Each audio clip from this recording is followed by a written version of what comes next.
I count it indeed a privilege and an honor to be with you this morning. And I thank you all so very much for giving me an opportunity to share with you for just a few moments. I will tell you, first again, thank you to Ms. Givens, and all due respect to, I believe it's District Governor Bent, and everyone that is assembled here. Again, it is my privilege and my honor to share just a few moments with you here this morning. I will tell you that I was overjoyed when I was asked to give just a few words. And the directive that I got was just kind of about uh, what's happening somewhat in my world, um, and just kind of my vision for where we are and where we are moving towards in the future. And happy to do that, I will say. Um, we certainly have some unique challenges that we face.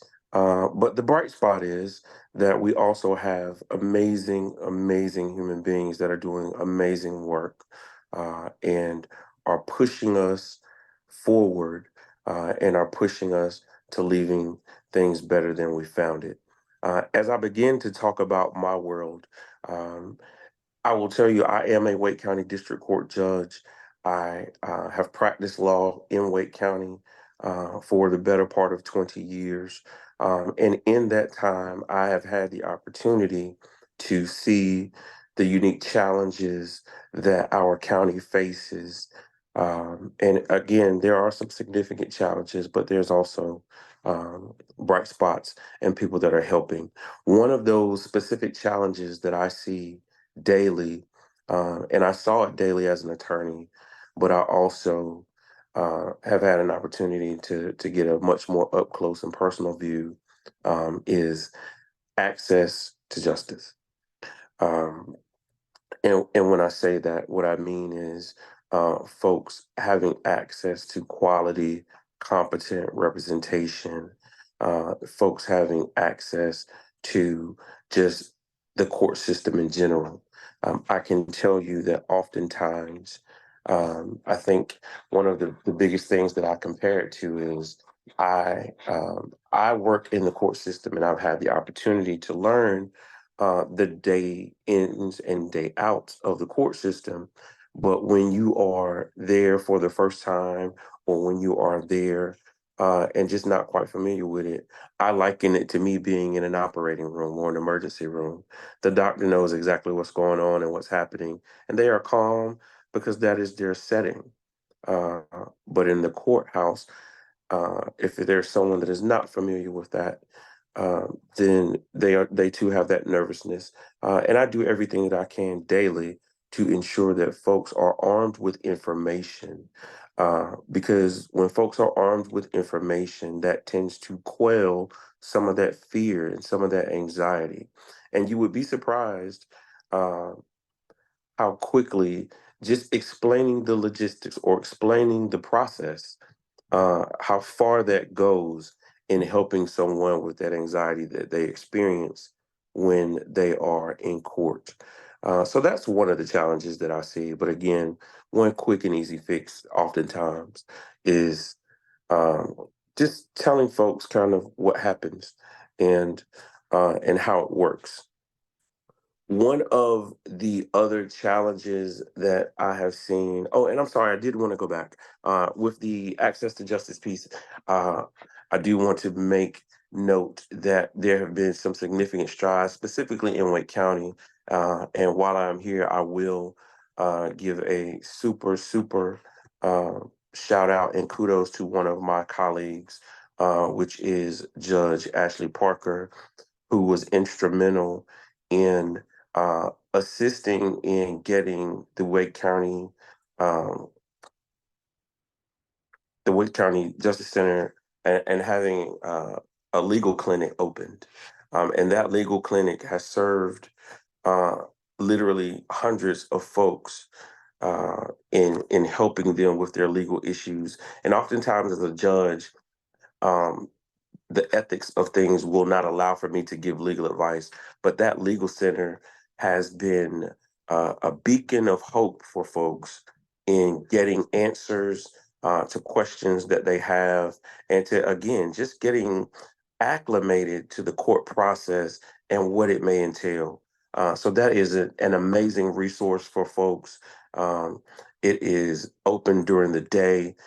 Oftentimes, while court is open, so there are opportunities where people leave court, have questions, and they have the opportunity to go right downstairs and get answers right away. And that has truly been, again, a beacon of hope for folks uh, in getting that. Also, one of the other challenges that I see and that folks face is the mental health crisis.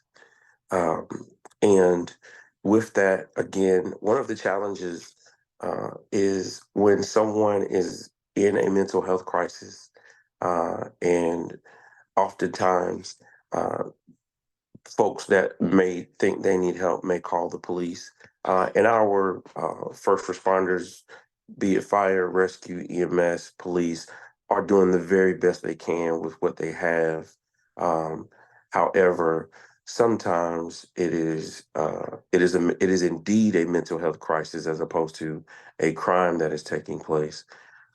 And we are doing all we can to secure resources and get things in place so that when folks are dealing with the criminal justice system, that if they have a mental health crisis, that we can get them to the proper people who can assist them.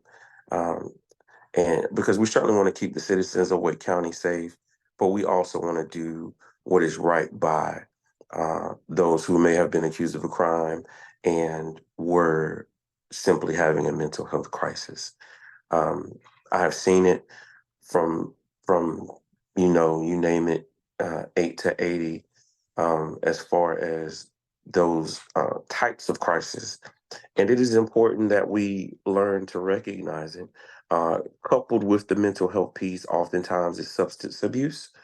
Um, and we are doing significant training about substance abuse, how it affects the family, how it affects the individual, and just what those needs are as well for folks who may come in front of us. And I think that that is important because oftentimes um, we are not getting to the root of the problem. So if we see someone that is coming back in front of us time and again, we want to get to the root of the problem as opposed to simply doling out a punishment each and every time that person comes, because there is, again, a root cause of that person coming back and forth in front of us.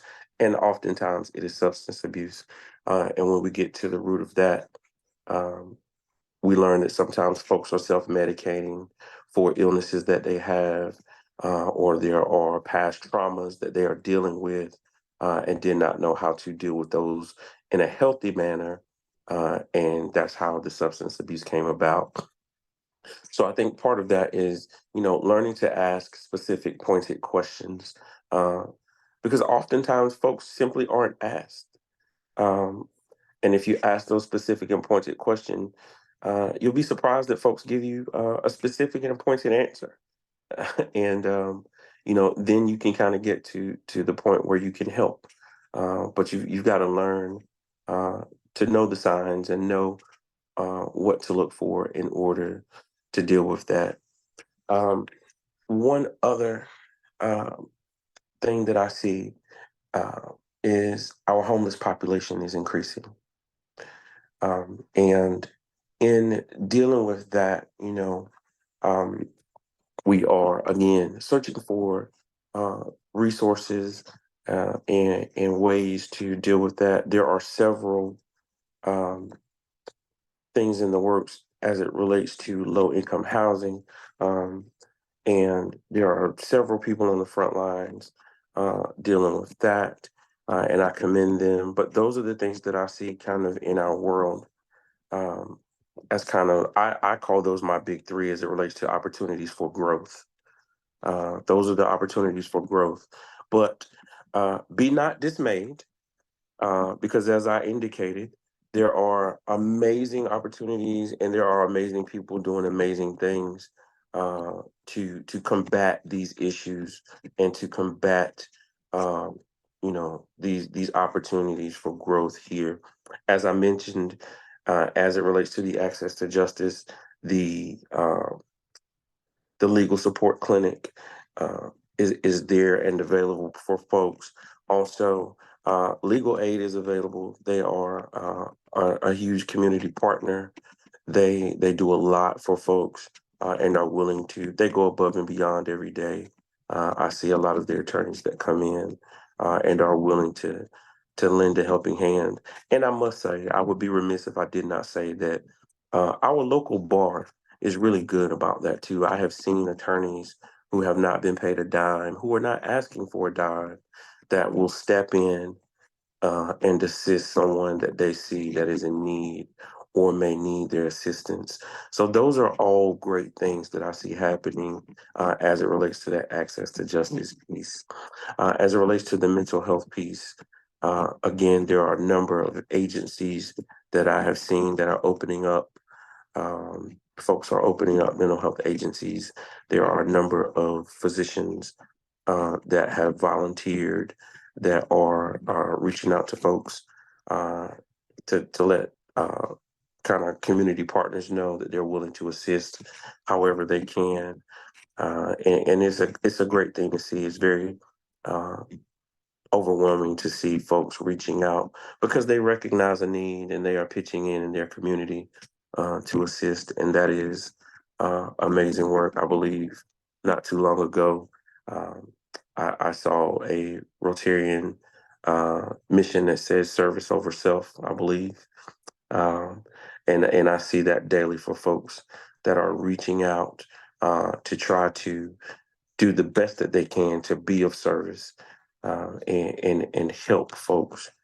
As it relates to the third of my big three, the homeless population, as I've indicated, there are several um, housing projects that I know are coming about, and folks are attempting to do that. And I'm very proud of those partners who are doing that. Um, there's a I believe there's a new development right off of Sawyer Road that is coming about, and the builder, the developer, and everyone involved with that project was very intentional in saying that that housing was going to be about the community, was going to be about getting people quality housing that they could afford. Um, so that's just one shining example of where we are and what we are doing.